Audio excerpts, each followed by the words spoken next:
Buenos días a todos los estudiantes de la Universidad de Guadalajara, a los colegios de abogados y al público en general, así como integrantes de otras universidades, a este gran participación del magistrado Daniel Espinosa Licón, que nos acompaña con el tema el juicio oral dentro del sistema acusatorio adversarial.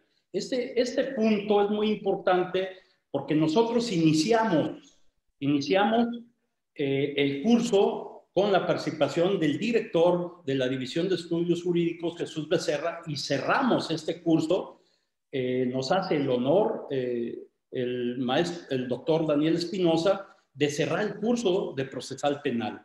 Y bueno, en estos momentos se está proyectando el currículum del doctor Espinosa Licón, que se los enviaremos a sus correos de todos ustedes y que a la vez me permite decir que la carrera del doctor Espinosa Licón ha sido una simbiosis entre el desarrollo profesional, sobre todo en la vida judicial, y la vida académica. Es actualmente profesor de nuestra División de Estudios Jurídicos, un universitario de cepa, un universitario de sangre. Es un convencido de la profesionalización académico-judicial y de esa alianza entre las instituciones a través de un proceso dialógico como en el que estamos ahorita en la Universidad de Guadalajara con el Supremo Tribunal de Justicia. Siempre ha fomentado las mejores prácticas judiciales y de la transformación de las estructuras del Poder Judicial a través de las mejores causas, como son la independencia, la autonomía, la lucha anticorrupción y sobre todo la formación de nuestros alumnos, de sus alumnos y de los alumnos de todos que son ustedes como miembros de la Universidad de Guadalajara. El juicio oral, en este caso, que es el tema que nos ocupa, es la materialización de los objetivos de la reforma del 2008. Es donde se reflejan los principios procesales y constitucionales. En esta etapa, de igual manera, se demuestran la inmediatez, la publicidad, la contradicción, la oralidad, así como también el debido proceso, la presunción de inocencia, la legalidad y el respeto a los derechos humanos, de la cual nuestro ponente fue el juez insignia en esta implementación del sistema acusatorio adversarial. Pero vamos a ver qué es un juicio oral y nosotros haremos una presentación muy rápida de lo que es en lo general. En términos muy resumidos, los juicios orales son audiencias de debate que tienen como objetivo el esclarecimiento de los hechos. Esto lo hará magistralmente nuestro ponente, mediante la presentación de pruebas obtenidas durante la etapa de investigación e interrogatorio a las partes involucradas, quienes podrán exponer razones y alegatos a favor y en contra de sus respectivas. Será en la cual se van a producir todos aquellos medios de prueba que hayan sido admitidos en la etapa intermedia de la cual ustedes, alumnos, ya tuvieron este conocimiento. El doctor Espinosa Licón nos comentará acerca de lo que dice la Corte Interamericana de Derechos Humanos, que ha manifestado, refiriéndose al proceso investigativo, que cada acto estatal que conforma dicho proceso, así como la investigación de su totalidad, deberá estar orientado hacia la finalidad específica, la determinación de la verdad, y la investigación, persecución, captura, enjuiciamiento y, en su caso, la sanción de los responsables de los hechos. La finalidad del proceso penal es justamente esa. Es la de conseguir que se realice la pretensión punitiva derivada de un delito a través de la utilización de la garantía jurisdiccional, o sea, la de obtener, mediante la intervención del juez, la declaración de certeza positiva o negativa, en su caso, del fundamento de la pretensión punitiva de un delito que hace valer el Estado a través del Ministerio Público. Dentro de este juicio oral se va a producir todo aquello que sea necesario para dictar dicha sentencia. Esto de conformidad con nuestro Código Nacional de Procedimientos Penales y así también con la propia norma constitucional, que de esto es un especialista nuestro ponente. Es decir, solo tendrá valor para dictar una sentencia en procedimiento ordinario aquello que ha producido o que se ha producido dentro de esta etapa, teniendo como excepción lo que el juez Espinosa Licón se ha conocido como prueba anticipada. Esta no forma parte y nos lo explicará completamente. Frente a este tribunal de enjuiciamiento se ha desarrollado este juicio oral, estando conformado de manera muy general en el primer momento por la presentación del alegato de apertura por parte del Ministerio Público y posteriormente por parte de la defensa. Piso parejo, como decimos. Momento en el cual van a presentar la teoría del caso, que también hará referencia a ambas partes. Posterior al caso, vamos a tener la producción de la prueba que será llevada en primer momento por el Ministerio Público y posteriormente por la defensa. Luego de esto, tendremos el momento argumentativo de todo juicio oral en el cual estará conformado por los alegatos, la clausura, que son el momento argumentativo del Ministerio Público en el primer momento y posteriormente, como ya lo dijimos, de la defensa. Una vez que se han llevado a cabo los alegatos de clausura, tendrán una última palabra la víctima y momento después el acusado. Luego de esto tendremos que se va a retirar el tribunal a deliberar. Esto en un periodo, como nos marca el código, de máximo, como dice, de 24 horas, y regresarán a la audiencia y de manera pública van a pronunciar el fallo, es decir, van a manifestar su idea sobre si van a condenar o no, o van a absolver. Posteriormente y por último, a esta situación se va a fijar si se requiere, en el caso de tener una sentencia condenatoria, una audiencia más, que lo explicará magistralmente nuestro ponente. La audiencia para algo que también es importante, la individualización de la pena, que será un ejercicio de un alegato de apertura, de la producción de prueba y posteriormente otra audiencia de reparación del daño. Posteriormente, ahora sí, la sentencia con todos los elementos que requiere nuestro Código Nacional. De manera muy general, esto es lo que sucede en un juicio oral. Esta sentencia podrá tener un fallo condenatorio o absolutorio, como ya lo explicará nuestro ponente, en la cual los tres jueces están de acuerdo o también así por mayoría de votos, es decir, unanimidad o una decisión dividida para condenar o absolver. Pues yo los dejo en el uso de la voz para que nos dé una cátedra en este sentido al señor magistrado y maestro de nuestra División de Estudios Jurídicos, el magistrado Espinosa Licón. Lo dejo en el uso de la voz. Muchas gracias, doctor Alfonso Partida Caballero. Gracias por esa presentación. Agradezco los cumplidos, inmerecidos, por cierto.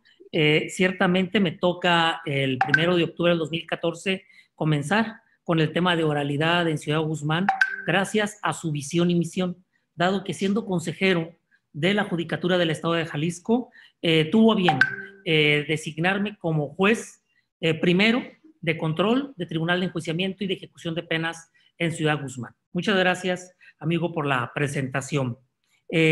Jóvenes estudiantes, un gusto, un honor poderme dirigir a toda la comunidad estudiantil de la gloriosa Universidad de Guadalajara, mi alma mater. Ciertamente muy agradecido por la universidad, por tanto que me ha dado, donde tuve la oportunidad de estudiar la preparatoria, la carrera, la maestría y el doctorado en un convenio con la Universidad de Guadalajara y la Universidad de San Pablo CEU de Madrid, España, donde logro obtener el doctorado. Jóvenes, quiero decirles que hace muchos años, siendo yo un estudiante de preparatoria y de la carrera, mi sueño era generar una carrera dentro del Poder Judicial. Y fue la Universidad de Guadalajara la que me dio la posibilidad de poder aspirar a obtener una plaza dentro del Poder Judicial.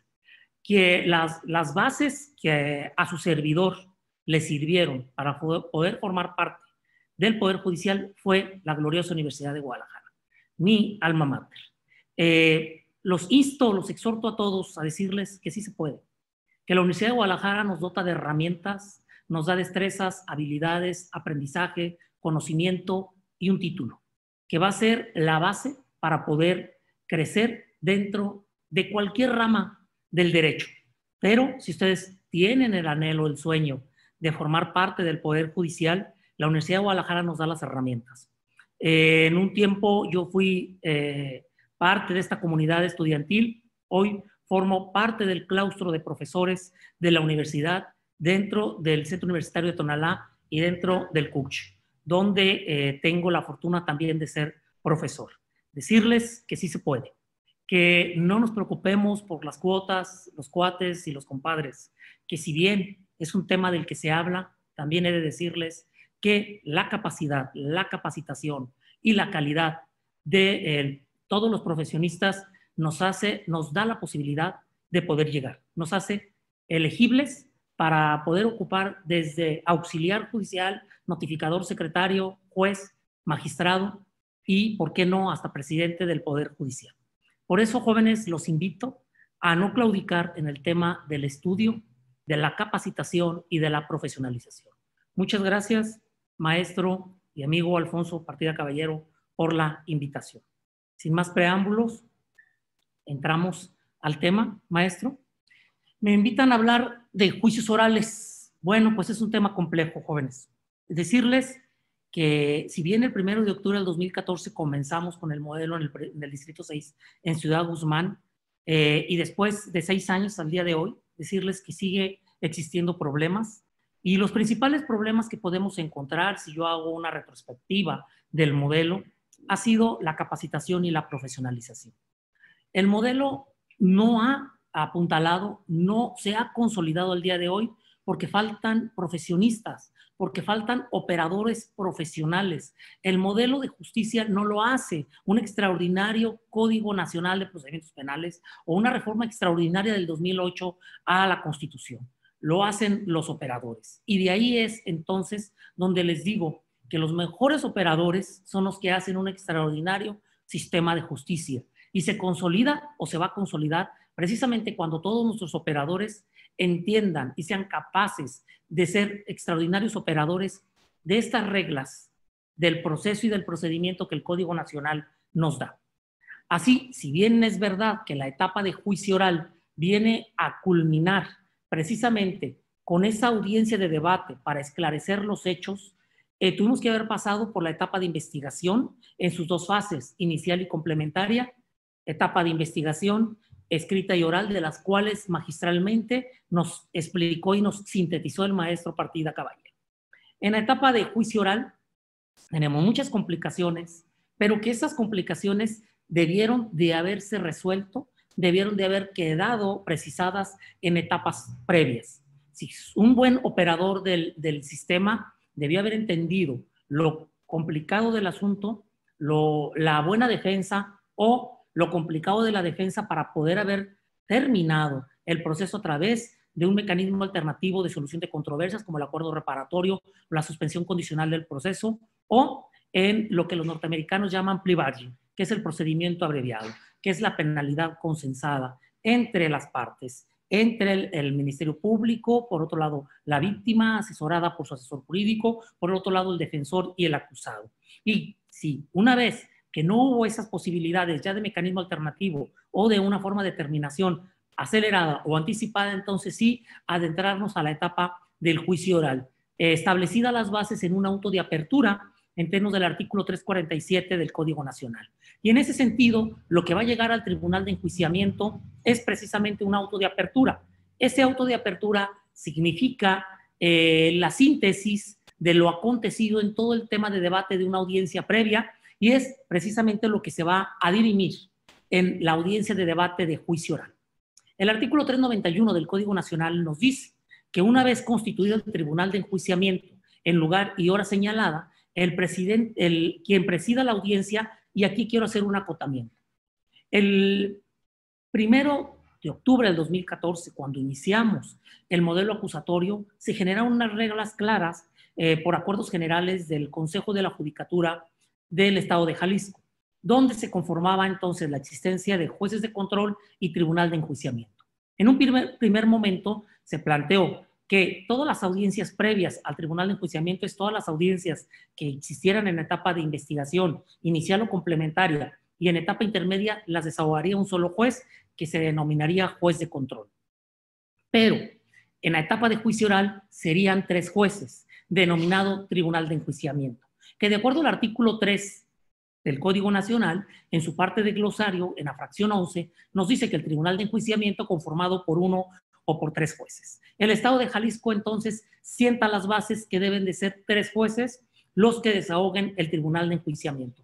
Por esto este artículo 391 nos habla que el presidente verificará la presencia de los demás jueces, así como de las pruebas personales que han de desahogarse, es decir, la presencia del acusado, de la víctima, de testigos y peritos que han de deshilar durante el desarrollo de la audiencia de debate de juicio oral.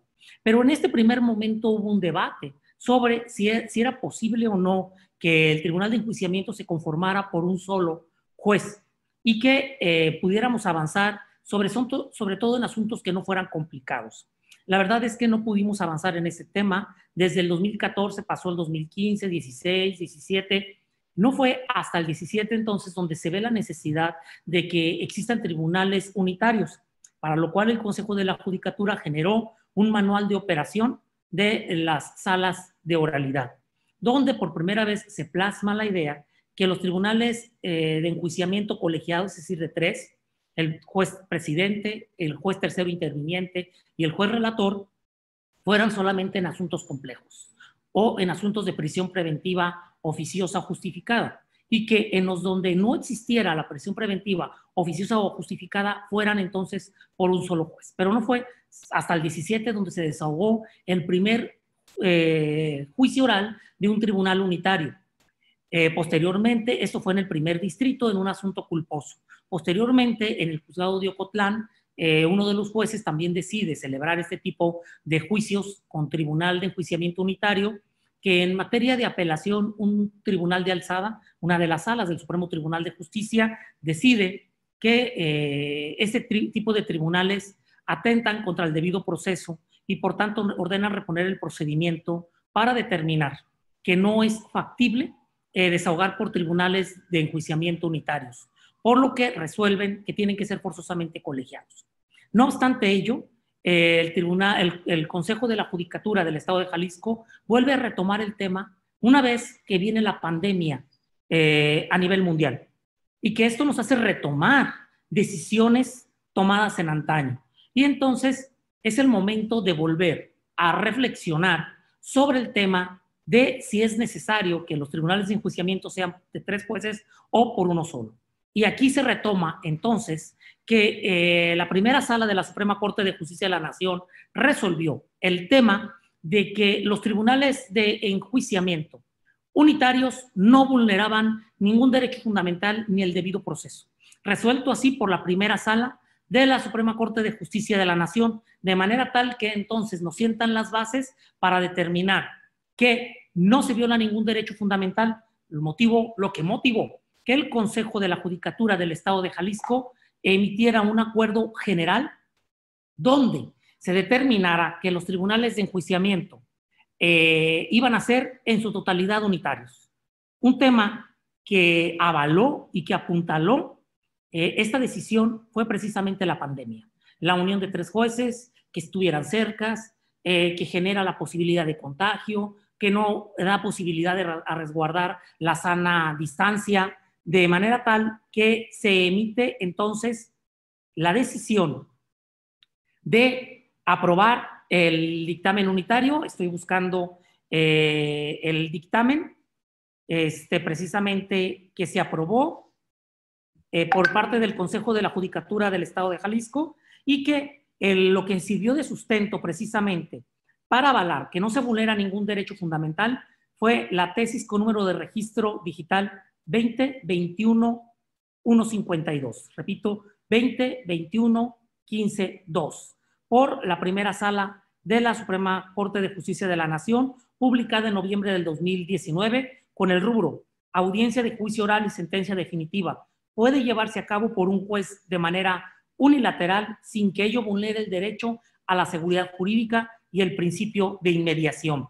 Y así, entonces, el pasado 8 de octubre de este año se aprueba que los tribunales de enjuiciamiento sean unitarios, avalado por el criterio de la Suprema Corte de Justicia de la Nación. Decirles que hubo un consenso de los magistrados que conformamos las salas penales del Supremo Tribunal de Justicia.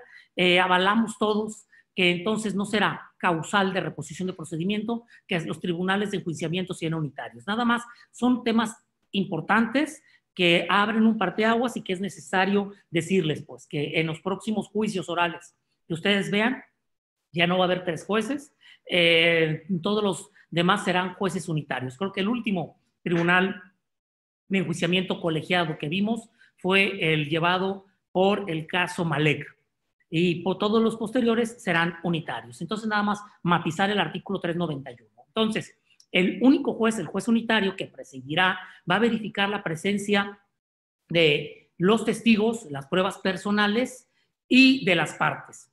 Una vez que estén presentes, declarará abierta el juicio. Pero es importante establecer aquí un planteamiento, porque como juez de juicio oral, de tribunal de enjuiciamiento, y ahora como magistrado de tribunal de alzada, he visto el tema de los agravios que hacen valer sobre un tema importante. Y aquí les hago una reflexión.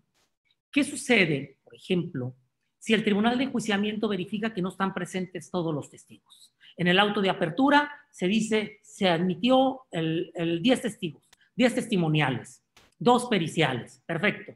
Se admiten entonces 12 pruebas personales, pero al iniciar la audiencia no se encuentran presentes los testigos. Y aquí entonces hay 2 posibilidades. Una, declararlos por desistidos de las pruebas, por no haberlas llevado, o diferir la audiencia, o iniciar con lo que tenemos y dar oportunidad a que durante el desarrollo de la audiencia lleguen las demás pruebas personales, porque son temas de debate al inicio. Unas partes, por ejemplo, pidiendo que no se abra la audiencia de debate y que se difiera en términos del artículo 351 del Código Nacional, precisamente porque no están presentes todas las partes. Les pongo a la pantalla el Código Nacional para que les quede más clara la idea, sobre todo aquellos que son visuales. Tenemos en la pantalla entonces el Código Nacional. El artículo 351 nos dice: la audiencia de juicio podrá suspenderse en forma excepcional por un plazo máximo de 10 días naturales. ¿Cuándo? Nos dice la fracción 3. No comparezcan testigos, peritos o intérpretes. Deba practicarse una nueva citación y sea imposible o inconveniente continuar el debate hasta que ellos comparezcan, incluso coactivamente por medio de la fuerza pública. Entonces, aquí tengo yo una regla, pero también tengo una regla contemplada en el artículo 91 del Código Nacional. Y eso es lo que nos ha generado alguna problemática de interpretación por parte de algunos tribunales de enjuiciamiento. Dice el artículo 91, párrafo 4. En el caso de que las partes estando obligadas a presentar sus testigos o peritos no cumplan con dicha comparecencia, se les tendrá por desistidos de la prueba, a menos que justifiquen la imposibilidad que se tuvo para presentarlos dentro de las 24 horas siguientes a la fecha citada para la comparecencia de sus testigos o peritos. En ese sentido, yo aquí tengo entonces la regla del artículo 351 de diferir toda la audiencia, o tengo la regla del artículo 91 que nos refiere específicamente declararlos por desistidos de la prueba. En ese sentido, también tengo otra tercera regla, que es la del artículo 391, párrafo segundo, que tenemos en la pantalla. Cuando un testigo o perito no se encuentre presente al iniciar la audiencia, pero haya sido debidamente notificado para asistir en una hora posterior y se tenga la certeza que comparecerá, el debate podrá iniciarse. Entonces, aquí tenemos tres formas de actuar como tribunal de enjuiciamiento. Puedo diferir la audiencia si no comparecieron 3 testigos, por ejemplo, en términos del artículo 351, serán 10 días, ojo, naturales, no hábiles. Naturales, incluye sábado y domingo. ¿Qué pasa? O días festivos. ¿Qué pasa si incumplo con esa regla? Pues nulifico todo el juicio. Artículo 352 nos dice, ininterrupción. Si la audiencia de debate de juicio no se reanuda a más tardar al 11º día después de ordenada la suspensión, se considerará interrumpido y deberá ser reiniciado ante un tribunal de enjuiciamiento distinto y lo actuado será nulo. Esta regla del artículo 351 operará, es decir, de diferir la audiencia en la medida que el tribunal de enjuiciamiento haya asumido la obligación de citar a las pruebas personales, testigos, peritos o intérpretes. Si el tribunal asumió esa obligación, asume también la obligación de agotar los medios de apremio para efecto de hacer comparecer forzosamente a las pruebas personales. Nos dice el artículo 104, imposición de medidas de apremio. El órgano jurisdiccional y el Ministerio Público podrán disponer de los siguientes medios de apremio para el cumplimiento de los actos que ordenen en el ejercicio de sus funciones. Fracción 2, el órgano jurisdiccional contará con las siguientes medidas de apremio: amonestación, multa, auxilio de fuerza pública, arresto de hasta por 36 horas. Estos medios de apremio yo los tengo que agotar como tribunal de enjuiciamiento si el tribunal asumió la obligación de citar a los testigos. Pero ojo, aquí cabe un punto importante de reflexionar. Ahora, la obligación de presentar a los testigos no es del tribunal de enjuiciamiento, es de las partes. Esa es la regla general. La excepción será del tribunal de enjuiciamiento cuando la parte oferente de la prueba personal no esté en sus posibilidades hacer comparecer a los peritos, testigos o intérpretes. ¿Dónde encuentro esa regla? En el artículo 91 del Código Nacional, párrafo tercero, que nos dice: en caso de que las partes ofrezcan como prueba a un testigo o perito, deberán presentarlo el día y hora señalados, salvo que soliciten al órgano jurisdiccional que por su conducto sea citado, en virtud de que se encuentran imposibilitados para su comparecencia, debido a la naturaleza de las circunstancias. Es decir, yo como parte, es decir, abogado, acusado, fiscal, víctima o asesor jurídico, si ofrezco una prueba personal, háblese testigo, perito o intérprete, debo, en todo caso, yo estar obligado a presentar a mi testigo, salvo que yo justifique en la audiencia, audiencia oral de la etapa intermedia que esto no es posible. Y entonces ese debate quedará plasmado en la fase oral de la audiencia intermedia y quedará plasmado por escrito en el auto de apertura a juicio oral. Tenemos en la pantalla el artículo 347 que nos dice auto de apertura a juicio oral y nos dice la fracción 8, las personas que deban ser citadas a la audiencia de debate. Es decir, en la audiencia oral de la etapa intermedia quedó precisado si la obligación era del tribunal citar a las pruebas personales o era del oferente. Por regla general, vuelvo a insistir, le corresponde al oferente presentar a sus testigos. Excepción que me justifique que no puede presentarlos, el tribunal de enjuiciamiento dictará o emitirá los citatorios correspondientes para el día de la audiencia de debate. Entonces, voy a retomar, de acuerdo al artículo 391, yo como juez de tribunal de enjuiciamiento verifico la presencia de las partes.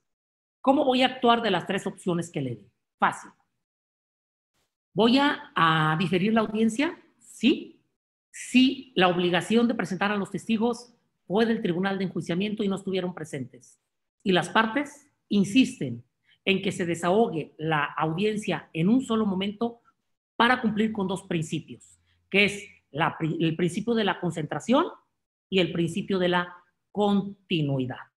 La continuidad es una prueba a continuación de otra. Termina una, continuamos con la otra. Ese principio rector, contemplado en el artículo 20 constitucional, se refiere a eso. La concentración es en lo más que se pueda desahogar y concentrar todo en una sola audiencia. Si yo tengo que partir la audiencia en varias, esto rompería los principios rectores en la medida en la que yo no esfuerce o estire, vamos, la audiencia para desahogar todo en un solo momento, como tribunal de enjuiciamiento. En ese sentido, si una de las partes me dice que se difiera la audiencia porque quiero que se desahogue todo en un solo día, porque desahogar testigos un día y otros testigos otro día puede generar que entre ellos se comuniquen y se contaminen. Por lo tanto, solicito que la audiencia de debate de juicio oral se cumpla con los principios de concentración y de inmediatez. Es decir, que todo en una sola audiencia. ¿Y es válido? Sí es válido. Y podemos entonces diferir la audiencia en términos del artículo 351 que se debe verificar dentro de los 10 días. Pero ojo, en la medida que en el auto de apertura a juicio oral haya quedado la obligación de que el tribunal de enjuiciamiento tenía la obligación de citar a los testigos. Si, como regla general, la obligación fue de las partes, entonces yo tengo que actuar en términos del artículo 91, párrafo cuarto. Es decir, declararles por desistidos a las partes de su prueba personal, salvo que me justifiquen que la causa que los imposibilitó a ir. Inclusive me pueden pedir hasta 24 horas para justificar la incomparecencia de su testigo, para lo cual entonces también dará la posibilidad de poder diferir la audiencia, toda la audiencia de debate de juicio oral, salvo que las partes estén de acuerdo que iniciemos la audiencia con los testigos que tenemos. Y con eso lo desahoguemos. Al finalizar, señalaremos un nuevo día y hora de continuación de la audiencia de debate de juicio oral, que ya sabemos no puede exceder de los 10 días. Y la otra opción, la del artículo 391, párrafo segundo, es decir, puedo abrir la audiencia y decir, es que nada más hay 10 testigos de 12, faltan 2, pero ellos tienen una audiencia temprano y quedaron formalmente estar aquí a las 12. Perfecto. Si la parte así me lo plantea, entonces yo inicio mi audiencia de debate de juicio oral con los testigos que ya se dieron por presentes y en ese sentido esperamos a los otros a que lleguen, pero ni diferimos audiencia ni declaramos desistidos de pruebas. Bien, entonces explicado las tres posibilidades, porque les digo, hay días que se generan unos debates muy intensos en qué hacer de los tres casos. Y ya les dije la respuesta, dependiendo entonces en la hipótesis en los que nos encontremos. ¿Quién nos va a dar la pauta de cómo actuar? Forzosamente lo plasmado en el auto de apertura a juicio oral que regula el artículo 347 del Código Nacional de Procedimientos Penales. Una vez hecho esto, yo, Tribunal de Enjuiciamiento, debo de declarar legalmente abierta la audiencia. Así, una vez declarada abierta la audiencia, le explico al acusado que es su juicio, que debe de poner atención porque de esto depende su condena o su absolución.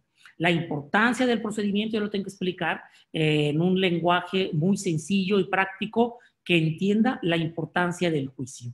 También voy a explicarles a las partes y a los testigos que se encuentren en el público lo que va a acontecer de manera muy rápida y sencilla, en qué consiste el debate, la audiencia de debate de juicio oral. Así, comenzamos entonces, declarada la audiencia, yo lo que tengo que hacer es precisar cuáles serán los hechos que se desahogarán en el juicio. Es decir, en el auto de apertura a juicio oral quedaron precisados los hechos atribuidos. Y los hechos atribuidos no es más que los hechos fácticos. El maestro Alfonso Partida Caballero hablaba de la teoría del caso.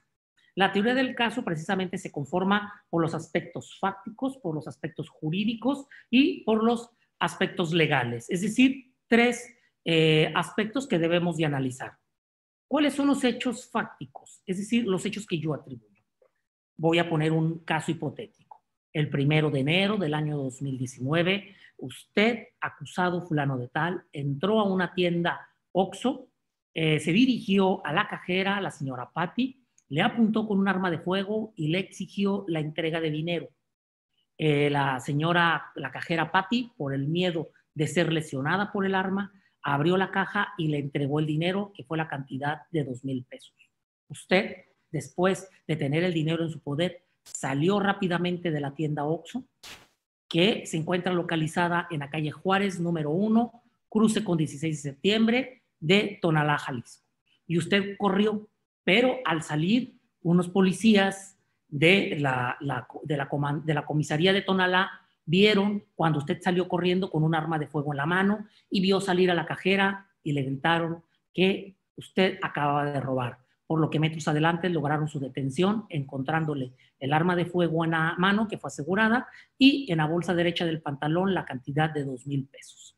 Esos son los hechos atribuidos, son los hechos fácticos, que se sintetizan en 7 preguntas básicas, que es lo que hemos enseñado a los policías que deben de plasmar en su informe policial homologado.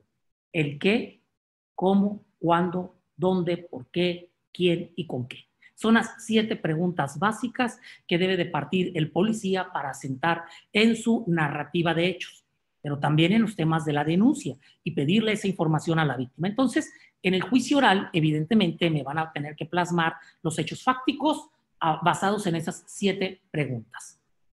Después vienen los hechos jurídicos, es decir, este hecho tipifica el delito de robo previsto por el artículo 233 del Código Penal del Estado de Jalisco, que establece que comete el delito de robo el que se apodera de una cosa ajena, mueble, sin derecho, de quien puede disponer de ella sin arreglo a la ley, y que se tendrá por consumado el robo desde el momento en que el activo tenga en su poder lo robado, aun cuando lo abandone o lo desapoderen de él.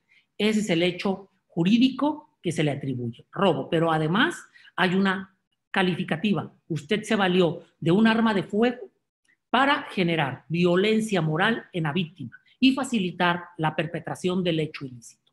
Por lo tanto, el delito de robo se encuentra agravado por la conducta prevista por el artículo 236 del Código Penal, que dice que el delito se considera calificado cuando, nos dice la fracción 11, el delito se cometa con la violencia que se refiere la fracción 1 del artículo 236, valiéndose de armas.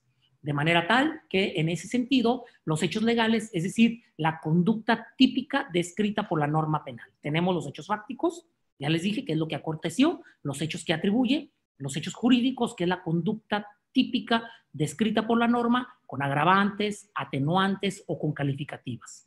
En este caso, robo calificado. Y llegar entonces a los hechos o a los aspectos probatorios. ¿Qué pruebas tiene usted, fiscal, para justificar esos hechos? Bueno, la denuncia de la víctima, la declaración de los 2 policías aprensores, la declaración del perito en balística que determina que esta es un arma de fuego, el perito contable para determinar que las ventas de ese día fueron 2,000 pesos, la denuncia del apoderado de la persona jurídica Oxxo, y tenemos un video donde se advierte, un documento donde se advierte que está constituido en un video, donde se advierte las circunstancias que estamos mencionando y que va a ser incorporada por la denunciante, empleada de la tienda Oxxo, y por un perito en informática que nos va a explicar cómo fue el proceso de extracción de este documento digital y que consta en una memoria USB. Y en ese sentido, tenemos los 3 aspectos que va a conformar entonces la teoría del caso. Fíjense bien, nos dice el artículo 394 del Código Nacional, alegatos de apertura. Una vez abierto el debate, el juzgador que presida la audiencia de juicio concederá la palabra al Ministerio Público para que exponga de manera concreta y oral la acusación, una descripción sumaria de las pruebas que utilizará para demostrarla. Fíjense bien, precisamente la teoría del caso está plasmada de alguna manera implícita en este artículo. La acusación y las pruebas con las que justifica su acusación. La acusación, entonces, son los hechos fácticos, los hechos que atribuye, y la tipificación jurídica, es decir, el aspecto legal. Era de lo que nos hablaba el maestro Partida Caballero de manera muy brillante, sintetizarlo. Esto después deberá ser materia para el asesor jurídico y para la defensa.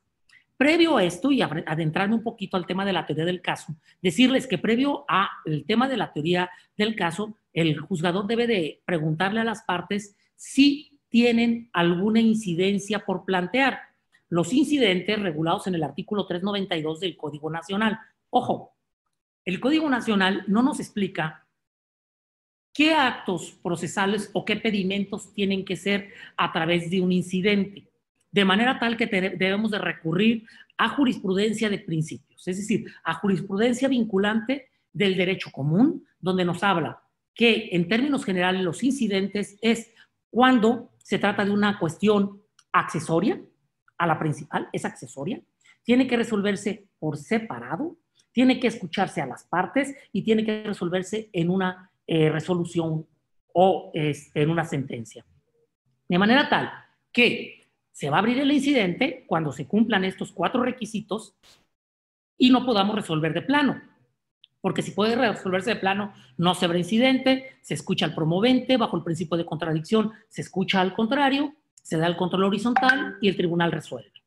Si no se puede resolver en ese momento porque se tenga que recabar alguna prueba, desahogar alguna prueba, o no se cuente con la información necesaria para resolver, se abre incidente por se darse los requisitos específicos. Y eso nos lo señala el artículo 392. Y en ese sentido, si son varios asuntos, varios hechos, y va a ser una sola audiencia, podemos entonces abrir el debate para decir si es un debate único o debate separado. Es decir, primero un asunto, después otro asunto. Esto es cuando se trata regularmente de concursos de delitos, es decir, porque a la persona acusada se le acusa de 2 delitos específicos, primero un juicio y después el otro, o todo junto.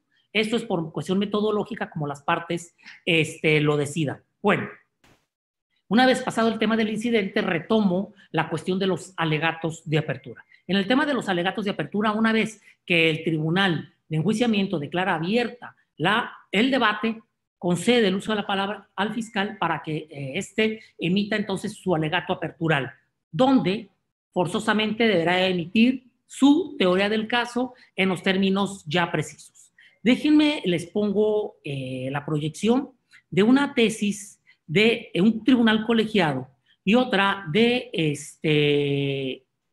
la primera sala de la Suprema Corte de Justicia de la Nación, donde nos han plasmado la importancia de la teoría del caso. En esta, voy a empezar por la tesis del tribunal colegiado.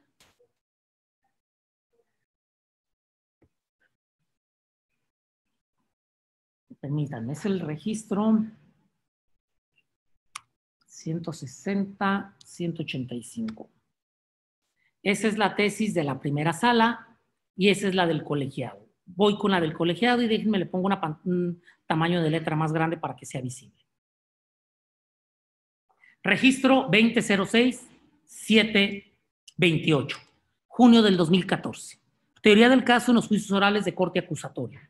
La omisión de la defensa del inculpado de formularla previamente al inicio de estos obliga al juez a su prevención para sanear este defecto. De lo contrario, se infringen formalidades esenciales del procedimiento que obliga a reponerlo por trascender al resultado del fallo. En la parte sustantiva de esta tesis, porque es extensa, me quiero centrar, aquí está.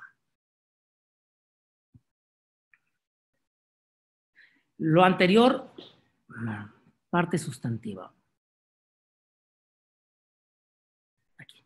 En tal virtud, si el juzgador al inicio de la etapa de apertura a juicio advierte que el abogado del inculpado omite exponer los argumentos en que fincará su defensa, cuando en términos del artículo 304, inciso A, fracción 3 y 309 del citado código, estamos hablando de una legislación de Chihuahua, que es equivalente al artículo 394 del Código Nacional que estamos analizando.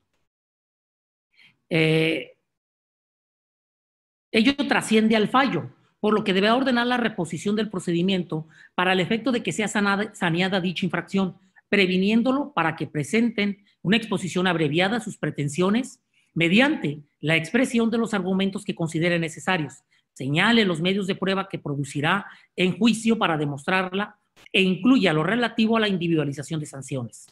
Lo anterior no contraviene el principio de presunción de inocencia, si se considera que dicha máxima subyace en favor de los imputados, hasta en tanto aparecen suficientes medios que los incriminen en el hecho ilícito atribuido, ante lo cual estos deben desvirtuar tales incriminaciones, pues no es válido a su favor en su favor el silencio o la simple negativa, sin que se soslaye que la estrategia de la defensa sea la de no aportar pruebas, extraer elementos en su favor de los medios de convicción ofertados por el fiscal durante su desfile y esperar que éste se demuestre su culpabilidad, pues en ese supuesto así debe de exponerse en la formulación de su teoría del caso, dado que será el medio de defensa por el cual se pretenderá alcanzar la absolución frente a la acusación por el hecho al imputado.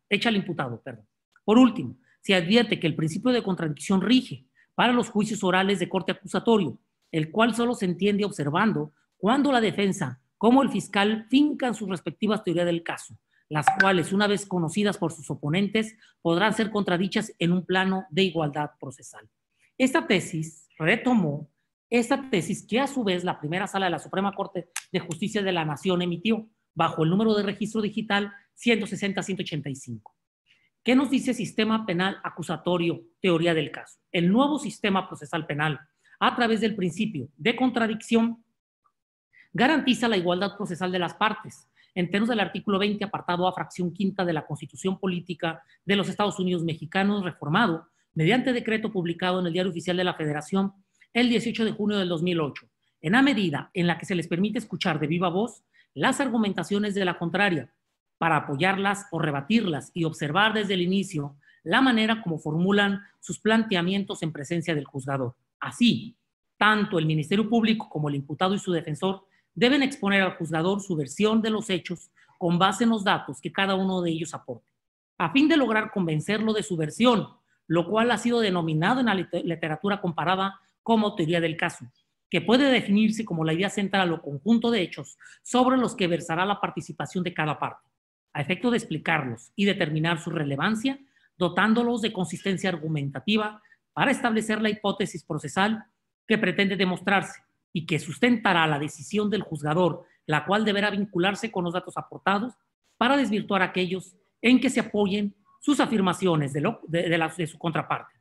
De manera que la intervención de las partes procesales puede resumirse en presentación, argumentación y demostración. En otras palabras, la teoría del caso se basa en la capacidad argumentativa de las partes de sostener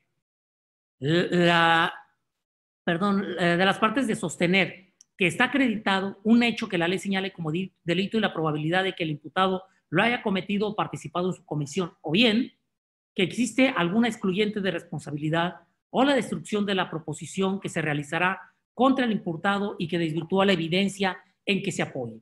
Esta tesis por contradicción, entonces es el parteaguas que les decía de la teoría del caso, que es una herramienta útil en el modelo acusatorio y que en ese sentido el artículo 394 del Código Nacional habla de una manera implícita. Sí, comenzamos los alegatos de apertura, entonces, con la teoría del caso, y que de manera expresa, fíjense, lo señala el artículo 131 del Código Nacional, obligaciones del Ministerio Público, que nos dice, para los efectos del presente código, el Ministerio Público tendrá las siguientes obligaciones.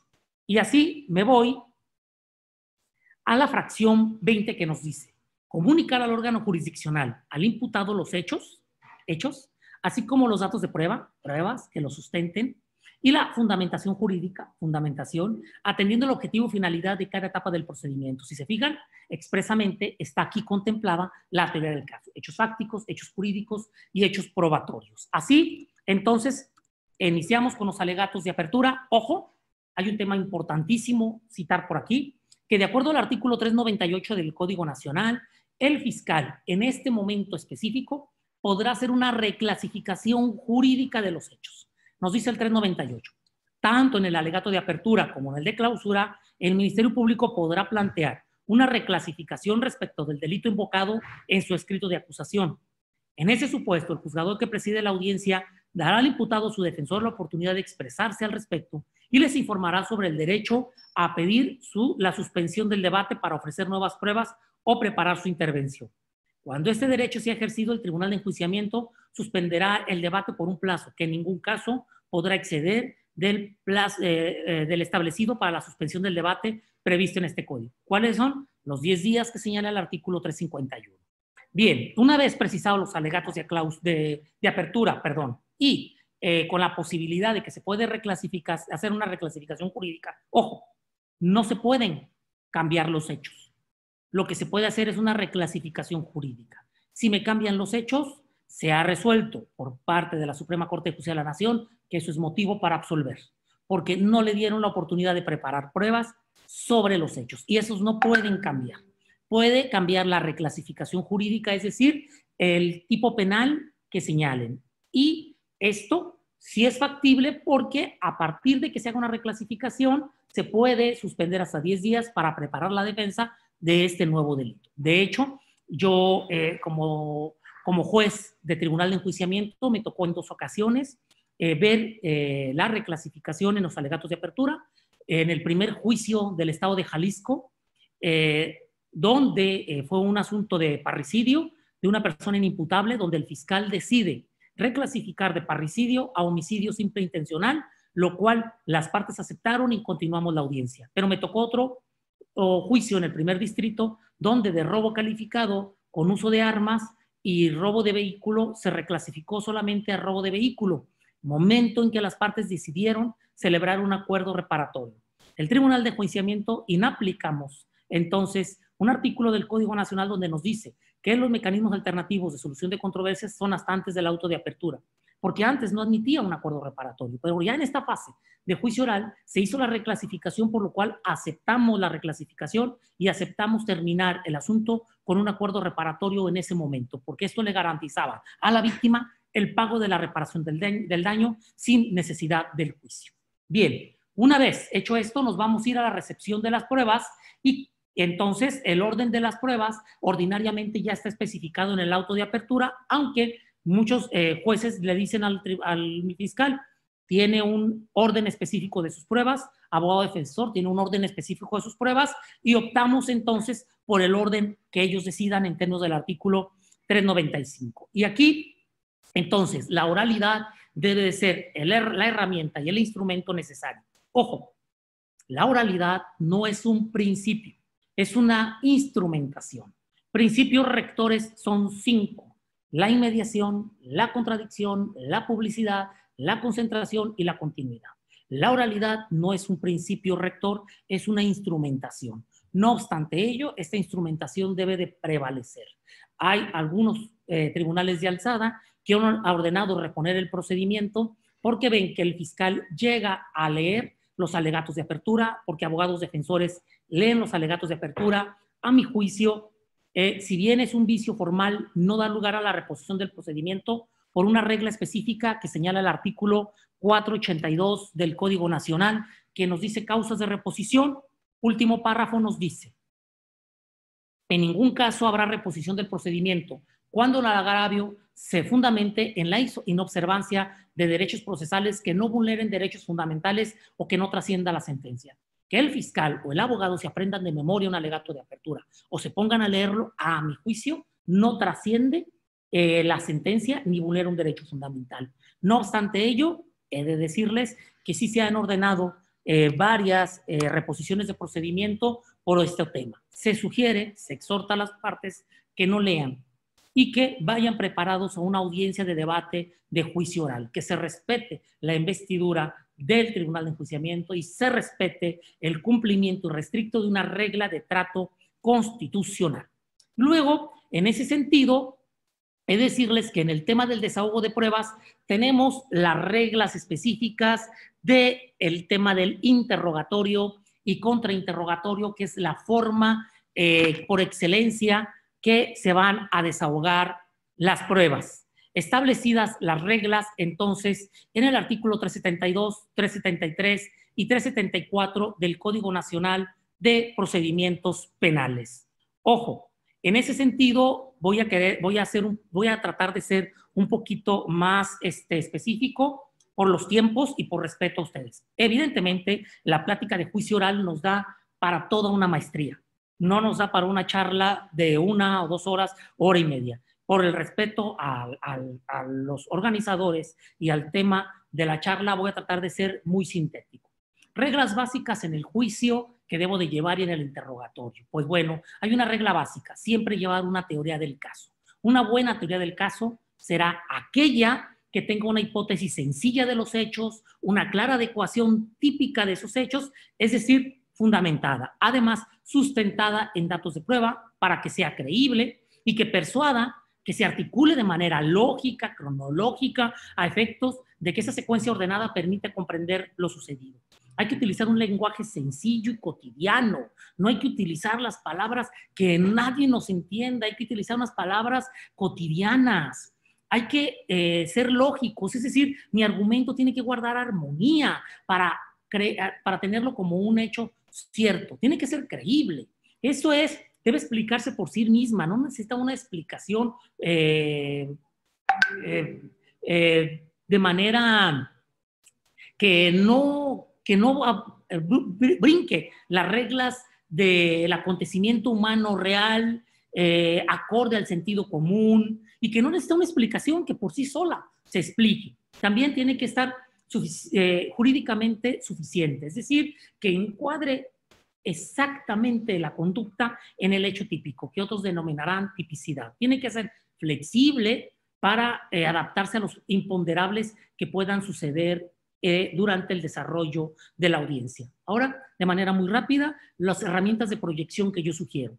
Creencia en lo que se dice. Es decir, si yo como defensor o como fiscal o como asesor jurídico no me creo mi teoría del caso, por favor, creo que no van a convencer a su receptor, que en todo caso será el tribunal de enjuiciamiento. Hay que ser apropiado, acorde a las condiciones, hablar con voz alta, clara, segura, tono firme, hacer contacto visual con el juez. Hay abogados que llegan y desde que empiezan todo con el código, todo con el libro, todo con sus apuntes, el fiscal todo de lectura con sus pautas. Hay que usar un propio estilo de oratoria y de lenguaje corporal. Sentados podemos utilizar ese 50% del lenguaje corporal para convencer a nuestro receptor. Exponer nuestros hechos de manera organizada, lógica, breve, conciso. No es el argumento de una hora lo que me vaya a convencer, señores. El argumento tiene que ser con lo que denomina ahora Manuel Atienza, un minimalismo argumentativo. Con poco, pero bien dicho. No es el argumento extenso lo que me va a convencer. ¿Saben qué es lo que va a hacer? Va a cansar al tribunal de enjuiciamiento. Breve y conciso. Esto es minimalismo argumentativo. Con menos palabras, digo más. Con menos palabras, explico mejor. Entonces, hay que organizarnos durante esta audiencia de debate de juicio oral. Ojo, nunca hay que improvisar. Hay que demostrar credibilidad. Hay que tener una apariencia pulcra en nuestra audiencia, una preparación física y mental que se requiere durante el desarrollo, siempre tener un objetivo, ser cordial, no estar peleando con el contrario, a nada bueno nos lleva a estar peleando en la audiencia. Eso es común que me tocó vivir como juez de tribunal de enjuiciamiento. Nosotros no somos referees para estar en medio y tratar de que no peleen. Por favor, hay que ser cordial y cortés. La pelea tiene que ser con argumentos jurídicos, no el que más grita es el que va a ganar. Hay que ser cordial, hay que ser paciente, hay que ser empático, amigable con los testigos y con la parte. En ese sentido, yo en sugerencias digo, siempre hay que preparar mi información, qué es lo que necesito. Muchos abogados llegan a la audiencia de debate de juicio oral con las 2, 3 copias de la carpeta administrativa y de todo el expediente. No se requieren. En el auto de apertura ya se les dijo cuáles pruebas se van a desahogar, nada más esos registros. Si son 10 registros, no ocupo más. Yo les veo a veces el escritorio totalmente desorganizado, quieren hacer una técnica de apoyo de memoria, de evidenciar o superar contradicción y no encuentran la hoja de su testigo, todo por la desorganización que llevan, por el cúmulo de documentos innecesarios que van a necesitar en esa audiencia. Hay que confirmar los hechos favorables para mi teoría del caso. Ojo, nunca hacer una pregunta si no se sabe la respuesta. Y no hacer preguntas simples que no necesiten explicación. Ojo, nunca hay que pedir opinión al testigo. Hay un hecho anecdótico que se cuenta ahí por redes sociales donde un abogado le está preguntando a un testigo de unas lesiones y le hace una pregunta específica. ¿Usted vio cuando el acusado mordió de la oreja a la víctima? Dice, no vi. y le pide una explicación con la siguiente pregunta. Ahí debió haber acabado su interrogatorio, pero le hace la siguiente pregunta. Entonces, ¿por qué afirma usted que el acusado es el responsable de la lesión? Porque yo vi cuando escupió la oreja que la tenía en la boca. Entonces, después de esta reflexión, les digo, evidentemente nunca hay que pedir opinión de un testigo. Si el testigo ha dicho, yo no vi, ahí nos quedamos y posiblemente hubieran obtenido una sentencia condenatoria. Pues sí, el testigo no vio cuando la mordió, pero tiene una inferencia de que la mordió porque vio cuando escupió la oreja que la tenía en la boca. Y con eso, pues bueno, tenemos el caso resuelto. Es decir, ojo, no hacer, no pedir explicaciones a los testigos. Ahora, el artículo 372 del Código Nacional nos dice de las reglas del interrogatorio, el desarrollo del interrogatorio. El artículo 373 nos habla de las reglas. Quiero ponerles en proyección el artículo 372 para proceder a su lectura.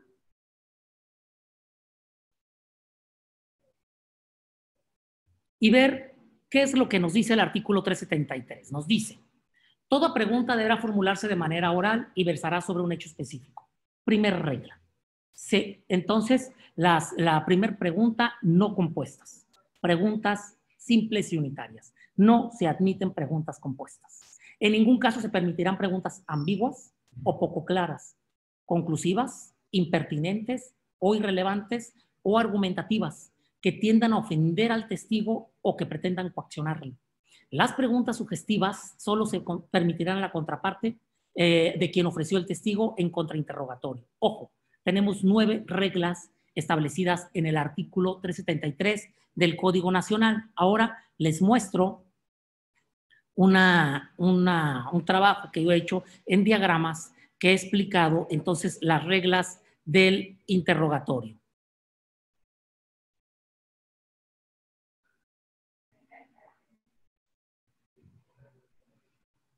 Aquí lo tenemos.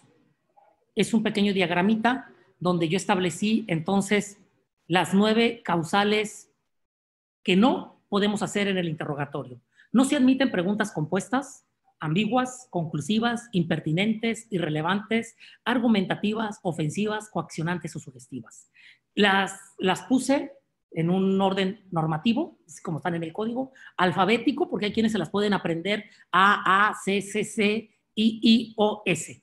Y entonces podemos armar una palabra para aprenderme las 9 causales, o numérico, es decir, de la palabra más grande a la más pequeña o viceversa. Simplemente las acomodé de diferentes formas porque es obligación de la parte en aprendernos las 9 causales que tenemos de objeción. Pero además de esas 9 causales, ahora tenemos otra tarea.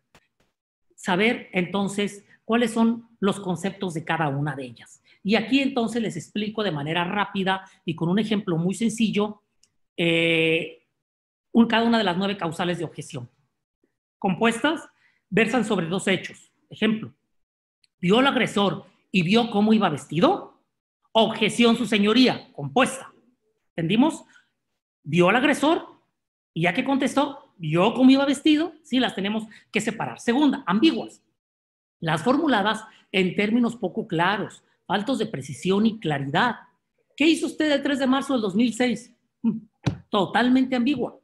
Siguiente, conclusiva. Pretenden provocar en el testigo perito una conclusión o que deduzca hechos. Ejemplo, al estar usted de ese lado, no pudo ver al agresor.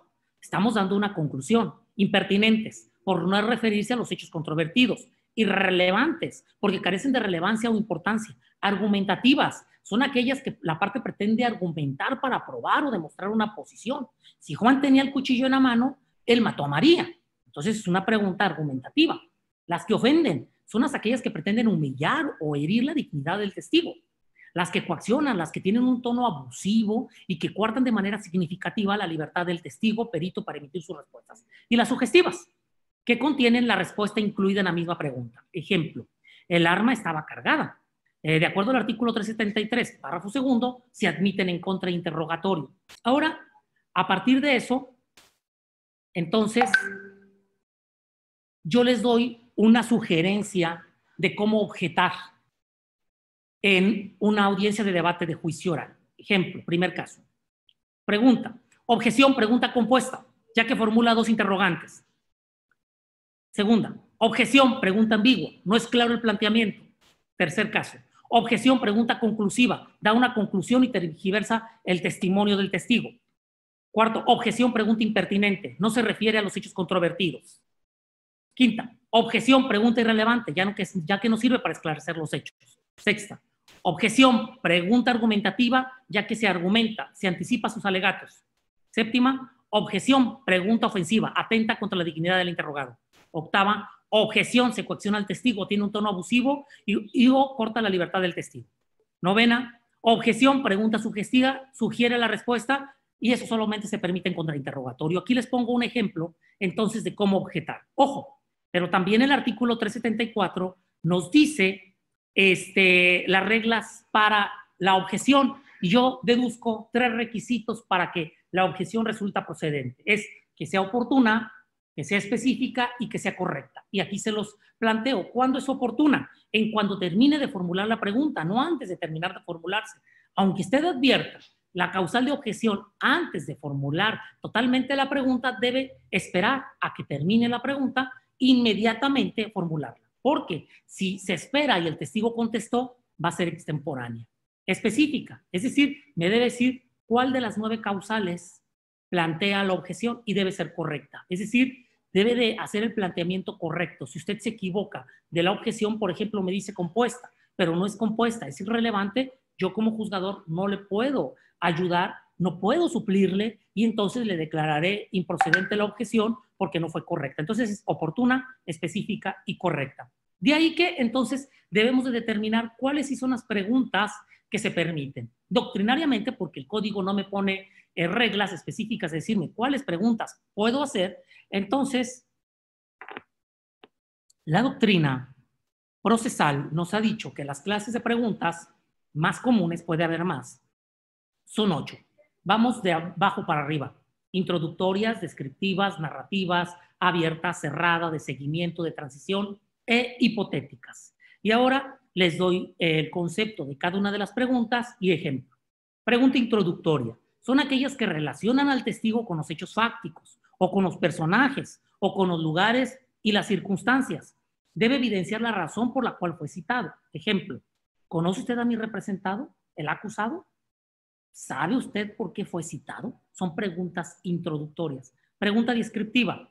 Son las que sitúan al testigo en el lugar donde ocurre el hecho. Describe desde su perspectiva lo que le consta, lo que vio, fecha, hora, lugares, distancia, visibilidad, etcétera. Un ejemplo de una pregunta descriptiva es: describa el lugar donde ocurrieron los hechos. Preguntas narrativas. Son aquellas que invitan a declarar los eventos y dan la oportunidad a los testigos, peritos o al acusado, a la víctima, en narrar los hechos por sus propias palabras. ¿Qué vio usted en el lugar? Por ejemplo, entonces pregunta narrativa. Tenemos también las preguntas abiertas, que en esencia son narrativas, pero puntuales. Limitan la respuesta y llaman la atención para que el testigo describa en específico el qué, el cómo, el cuándo, el dónde, el por qué, el quién, el con qué. Ejemplo, ¿qué fue lo primero que dijo la policía? ¿O qué fue lo primero que usted vio? ¿O qué fue lo que usted escuchó? O preguntas cerradas. En esta forma se es puntual, pero se debe dejar al testigo un espacio para describir un evento con sus propias palabras. Buscan reproducir una información específica. Raya con lo sugestivo. Enfoca la atención del juez y el testigo. Ejemplo, si el testigo ya habló de una maleta, dice: yo vi una maleta blanca, muy bien. ¿Sabe usted qué contenía la maleta? Pregunta cerrada. Pregunta de seguimiento. Son las que no tienen ninguna línea a seguir. Su objetivo es precisar detalles de acuerdo a lo completo o incompleto de una respuesta. Es decir, para darle consistencia argumentativa a la declaración del testigo o de la prueba personal. Ejemplo, cuando usted dice huyeron, ¿a quién se refiere? Tenemos las preguntas de transición, que es una herramienta útil. Apréndanse el tema de la pregunta de transición. Cuando no saben esta pregunta, no saben cómo iniciar un interrogatorio o no saben cómo pasar de un hecho a otro hecho. La respuesta, pues, es la pregunta puente o la pregunta de transición, también conocida como enlace o puente. Permite precisar cuando termina un hecho y comienza otro.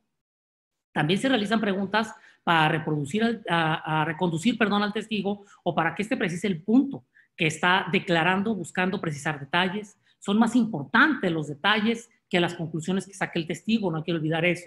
Ejemplo, pasemos ahora al día de los hechos, el 20 de julio del 2000. ¿Qué sucedió? Bien, fíjense bien, hizo un puente y después la pregunta. En ese sentido, la pregunta de transición o puente es una herramienta muy útil para pasar de un hecho a otro. Y la pregunta hipotética, que solamente se le permite a los peritos. Solamente. El perito se le pueden hacer ese tipo de preguntas.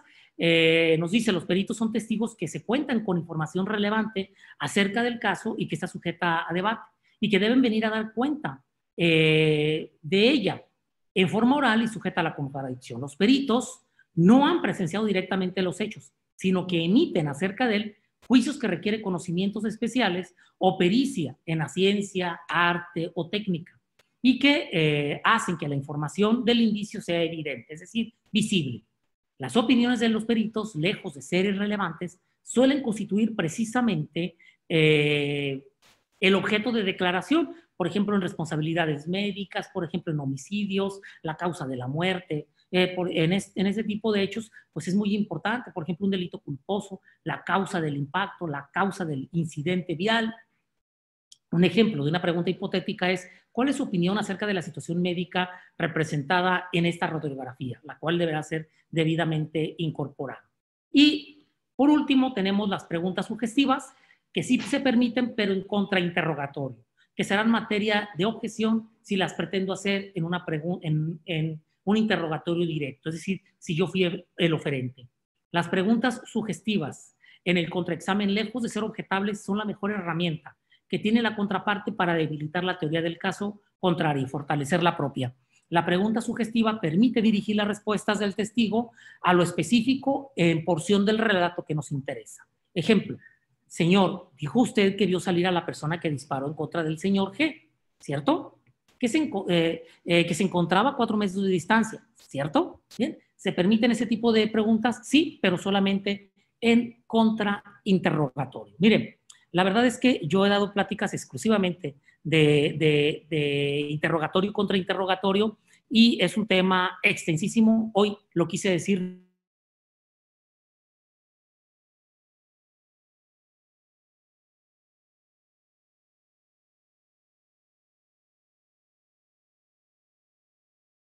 todos los medios de prueba admitidos y señalados en el auto de apertura a juicio oral, entonces vamos a proceder a los alegatos de clausura.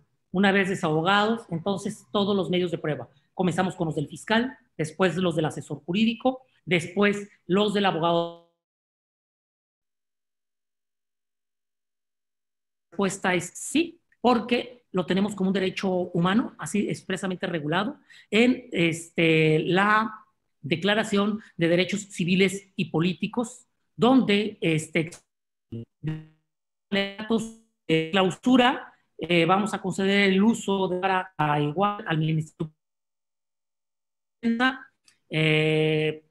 Público, asesor jurídico, defensa. Y se da la posibilidad de réplica y contrarréplica, cerrando entonces así el debate, pudiéndosele conceder el uso de la palabra al final a la víctima y al acusado, para que esos manifiesten lo que decidan y procedemos a entonces suspender momentáneamente la audiencia para ir a deliberar y emitir el fallo.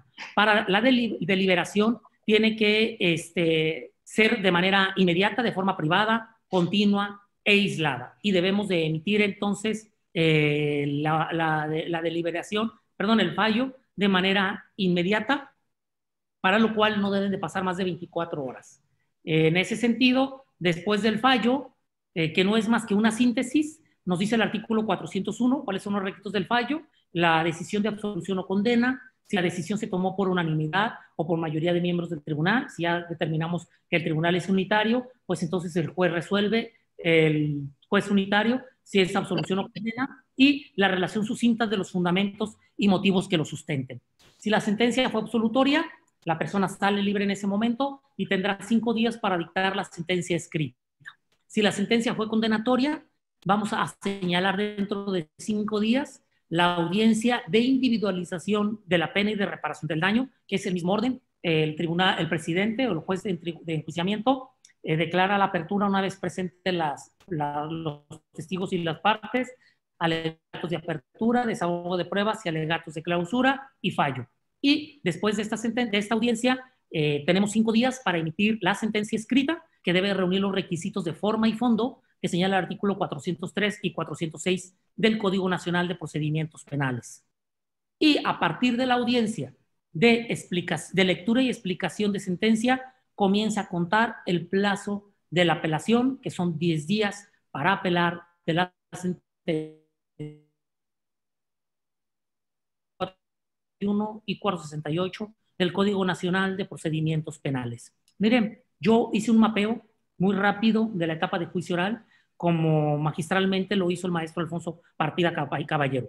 Espero que haya cumplido con las expectativas de explicación sucinta de la etapa de juicio oral. Decirles que es una etapa muy compleja, que muchos de los abogados al día de hoy tienen miedo de llegar a juicio oral. Incluso muchos ministerios públicos no han llegado a esta fase, no han llegado a esta etapa, y son fiscales exclusivamente de las audiencias iniciales o de intermedias, y no quieren entrar a juicio oral, porque la mayoría de juicios orales las llevan los mismos fiscales, pero también los mismos defensores. Y muchos abogados defensores también, lamentablemente, les digo que cuando llegan a esta etapa y no pudieron terminar el asunto de una manera anticipada o a través de un mecanismo alternativo, renuncian a la defensa y la mayoría de juicios se llevan con la Defensoría Pública.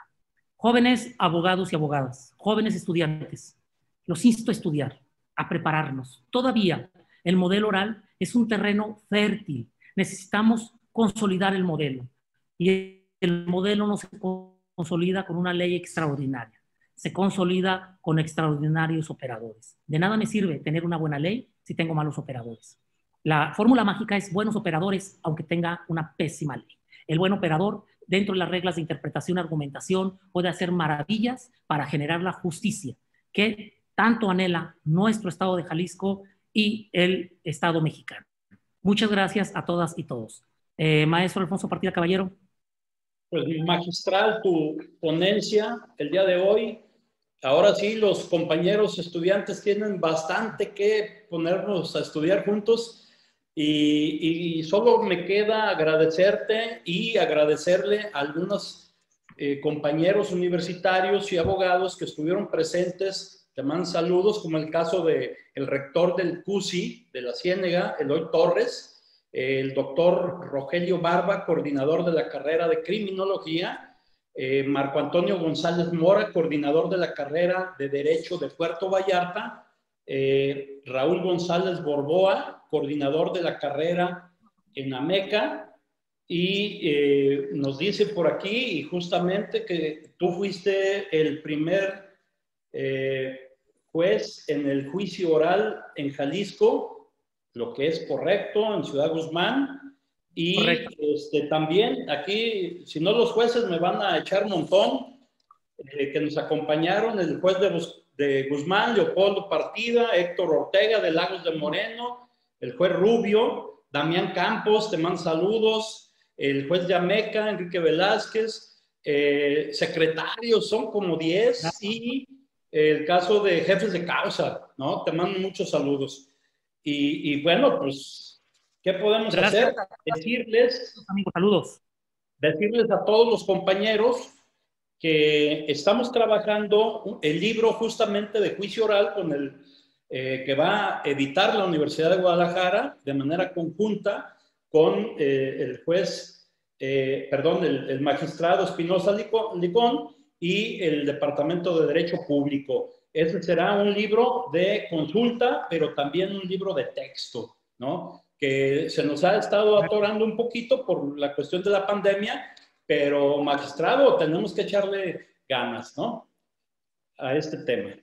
Y bueno, no nos queda, magistrado, más que agradecerles a los colegios de abogados, algunos colegios, el licenciado Guizar también nos manda saludos, están bastantes abogados, Valeriano, están, bueno, algunos jueces que no los detecté con el nombre, no todos me los aprendo, y sobre todo a nuestros alumnos, que ahora tienen en ti una persona de consulta, con sus libros, con el libro que estamos haciendo, que vamos a presentar aquí en nuestra División de Estudios Jurídicos, y sobre todo a los profesores que también estuvieron presentes. Por aquí veo a Legaspi, veo a Cotero, se dio una asomada, y muchos que están aquí. En total fueron 2,800 en el primer intento, magistrado. Quedará en Facebook Live tu presentación y además en nuestro canal estará como un documento de consulta para todos los estudiantes y el público en general. Esto, fíjate, por último, no quiero dejar pasar, a lo mejor si hubiéramos hecho un cierre de curso, hubiera sido con un grupo de 40, de 30, de 50, dependiendo del caso. En este caso, haz de cuenta que hubiéramos llenado 4 veces el Salvador Allende en este momento. El director de la FIL lo decía, nosotros estábamos con la idea de que teníamos 800,000 asistentes, pero ahora estamos viendo que en la FIL electrónica tuvimos 21 millones, pues nosotros estamos más o menos en los mismos términos, y con una persona como tú, taquillera, docta en el tema, pues te agradecemos mucho y mucho éxito en tus próximas encomiendas, estimado magistrado. Muchas gracias, maestro doctor Alfonso Partida Caballero. Agradecido para organizar este tipo de eventos. Muchas gracias y hasta la próxima. Hasta luego.